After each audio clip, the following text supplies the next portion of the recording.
أيه السلام عليكم ورحمة الله وبركاته. دي قرصكنا كان نقوم عشي أقرتي والدا دبرتوتا ندابة حساسة أمريكا كابا كان جيران لمي في درمة جاني حالة كان أنا قرتي لوجو صدركا توقفرت قرتي كنتالا midhaan kuntaala dhibba lama gartee madaabaraa dhibba afur gartee haala kanaan uummata keenya fagartee nuguma achanii lammii bira dhaabbata jedhanii waan baay'ee nama ajaa'ibu waldaa ajaa'ibaati.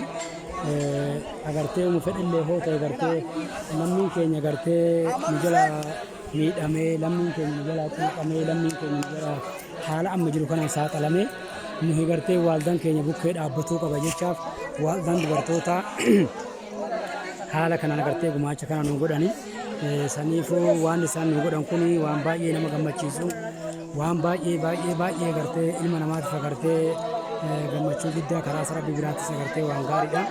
Saniifuu buqqoonni haala jiran kanaan kun mana barumsaa barandarra kan jiran kunis haadha maatiidha, haadha abbaa ijoolleedha. Waan baay'ee kun daa'ima agartee hamma ishiin gaggeessuun agartanii haala kanaan agartee waan kun isaaniif kan dhufe. Haala kanaan amaanaan teessan bakka isinii geesse amaanaan teessan galma isinii geesse qalbii waa takka akka isiniin dhaabbanne jechuun barbaadan maddii kootinis kunuu makiinaa afuriin kan dhufe makiinaa kunuu haala kanaan ofirraa buusanii daraaddaranii mataa isaaniitiif kennuuf qophiirra kan jiranii hayyee haaluma kanaan hordofaa kan inni isin jee hangaan bakkaan galma gahuudha kanumaaf hin agartee isin jee نوجرات الفاتحة جيتون مربادا. السلام عليكم ورحمة الله وبركاته. السلام عليكم ورحمة الله وبركاته. أيكونو كوكولاتا أفرون ملك إني أيقال لجرا غرادو غدا بكاكيني أكون وقتي سني كباسا كونا نوردوفادا باقي غلان نكيسنا غرتي غرا سرابيتيس غرا سألمنا ماتيس غرتي mindaa keessan agartee hundumaa isaa agartee jazaa keessan hundumaa agartee rabbiin isin haa kaffalu.